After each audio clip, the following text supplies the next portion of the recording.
Night మేము train దిగేసరికి 3:30 అయిపోయింది. చర్లపల్లిలో దిగాము. అక్కడి నుంచి మా రిలేటివ్స్ వచ్చి మమ్మల్ని తీసుకొని వెళ్ళారు. సో నేనైతే ఒక 2 అవర్స్ అయితే రైల్వే స్టేషన్‌లోనే కూర్చున్నాము. ఎందుకంటే మేము దిగింది చర్లపల్లిలో 3:30కి. ఇంకా వాళ్ళు మంచి నిద్ర మీద ఉంటారు కదా! అందుకోసం అనేసి ఇంకా మేమైతే కాల్ చేసి ఇబ్బంది పెట్టకూడదని అనుకున్నాము. అందుకే ఇంకా రైల్వే స్టేషన్‌లో 2 అవర్స్ అయితే కూర్చున్నాము. 5:30కి అలా కాల్ చేసాము. కాల్ చేసిన వెంటనే మా చిన్ను వచ్చి మమ్మల్ని తీసుకొని వెళ్ళారు. అంటే అక్క వాళ్ళ బాబు.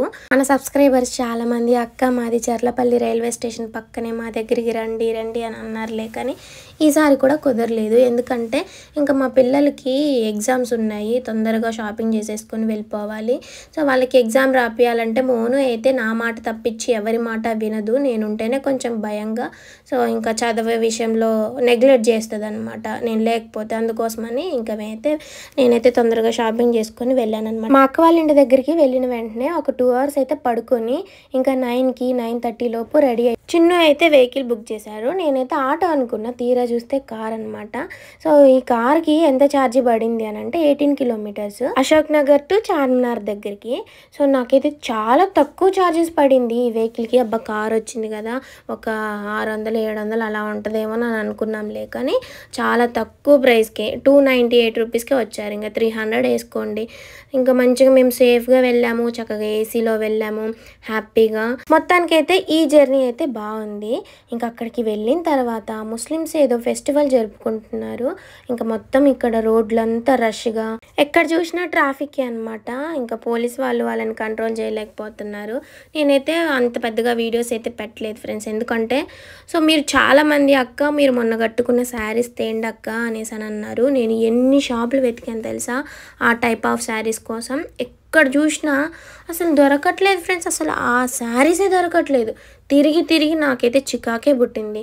నాకు ఆ శారీస్ కోసం, మీకోసం కాకపోయినా నా కోసమైనా నేను తెచ్చుకోవాలని ఉండే నాకు. మా అక్క శారీ అది, మా అక్క అది తీసేసుకుంటుంది తర్వాత, నాకు కావాలి కదా. నాకు ఆ శారీ మీద చాలా ఉంది. అసలు ఎంత లైట్ వెయిట్ అంటే ఎంత సూపర్గా ఉందంటే కలర్ కూడా చాలా బాగుంది, సాఫ్ట్ సిల్క్.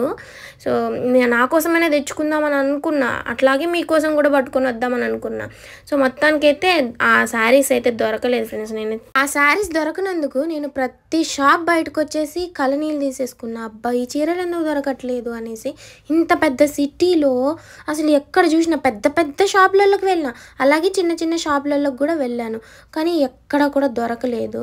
ఇంకా మొత్తానికైతే ఇంకా శారీస్ అయితే తీసుకురాలేదు. Sorry friends. నేనైతే ఇంకా నెక్స్ట్ టైము ఇంకా ఈ హైదరాబాదే కాకుండా విజయవాడ, వరంగల్ అవన్నీ వెళ్ళి తీసుకొని వస్తా. అలాగే నేను డ్రెస్సెస్ కూడా తెద్దామని అనుకున్నా, కానీ డ్రెస్సులు కూడా తేలేకపోయాను. చాలామంది అక్క లెగ్గిన్స్ తీసుకొని రండి, మళ్ళీ షేప్ వేర్ తీసుకురండి అని అన్నారు. మీరు చెప్పక ముందు నుంచి నాకు ఆ షేప్ వేర్ తెచ్చి అమ్మాలనే ఉంది. ఎందుకంటే మనకి లంగాల కన్నా కూడా ఈ షేప్ వేర్ వేసుకుంటే మంచిగా స్ట్రక్చర్ మంచిగా కనిపెడిద్ది. సో మనకి అంటే చీర అంతా లుంబుగా పెద్దగా కాకుండా మంచిగా మన షేప్లో కనపడుతుంది, బాగుంటుంది. లుక్ కూడా చాలా బాగుంటుంది, మళ్ళీ లైట్ వెయిట్ కూడా. సో బాగుంటుంది. కానీ నేను వెతికిన చీర అయితే అసలు దొరకలేదు. చాలా బాధపడ్డాను. అసలు షాప్లో నుంచి బయటకు వచ్చేటప్పుడు కన్నీళ్ళు వటవట కారిపోయాయి నాకైతే. ఎందుకో నాకు నచ్చంది దొరకనప్పుడు మస్తు బాధ అనిపించేసిద్ది. సో మీరు కూడా అడిగారు కదా అని అనుకున్నా, కానీ ఇంకా ఏం చేద్దాం చెప్పండి, మనకి రాసిపెట్టి లేదేమో. ఇంకా నేను ఇప్పుడు తీసుకొని వచ్చిన శారీస్ అయితే చాలా బాగున్నాయి, చాలా రీజనబుల్ ప్రైజెస్కి, ఇప్పుడు ట్రెండింగ్లో ఉన్న శారీస్. సో వెయిట్ చేయండి ఆ వీడియోస్ కోసం, షార్ట్ వీడియోస్లో పెడతాను. సో నేనేంటంటే మీరే షాక్ అయిపోతారు, శైలు ఇలాంటి శారీస్ నువ్వు ఇంత తక్కువ ప్రైస్కి అమ్ముతున్నావు, అసలు నీకు పడతాయా అనేసి.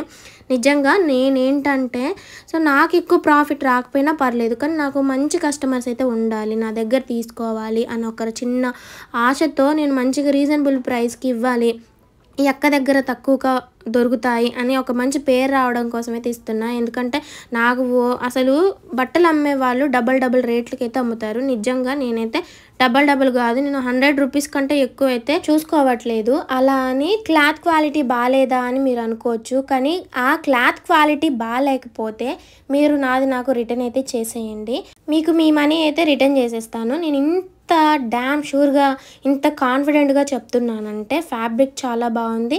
సో, నేను తెచ్చినవి కూడా రీజనబుల్ ప్రైస్‌కి మీకు ఇవ్వడానికి నేను ట్రై చేస్తున్నాను. దయచేసి మీరందరూ గమనించి సో, నన్నైతే సపోర్ట్ చేయండి ఫ్రెండ్స్. నేనైతే చాలా ఒక మంచి పొజిషన్‌కి రావాలి అనేసి మస్తు ఎఫర్ట్స్ అయితే పెడుతున్నా. బట్ నేను ఎంత పెట్టినా కూడా బూడిదలో పోసిన పన్నీర్‌లాగా అయిపోతూ ఉంది. సో, మీరందరూ నన్ను సపోర్ట్ చేస్తారని 100% నేనైతే అనుకుంటున్నాను.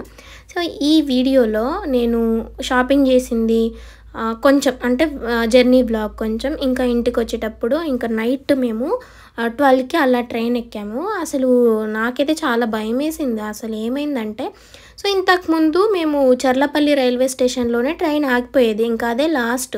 ఇప్పుడు సికింద్రాబాద్ అదే రైల్వే స్టేషన్ కూడా ఓపెన్ చేశారు కాబట్టి ఇంకా చర్లపల్లిలో ఎక్కువసేపు ఆగట్లేదు. 2 మినిట్స్ కంటే ఎక్కువ ఆగట్లేదు.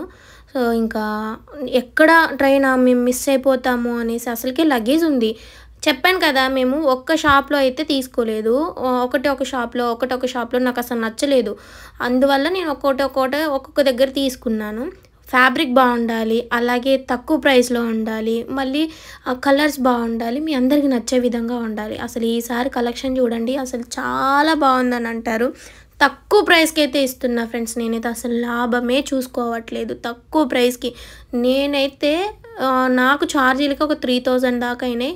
ఈ శారీస్ అమ్మినా కూడా నేను పెట్టినవి కూడా నాకు రావు. బట్ నేను ఎందుకు పెడుతున్నానంటే నాకు మంచి కస్టమర్స్ రావాలి, నాకు ఒక మంచి పేరు అనేది రావాలి.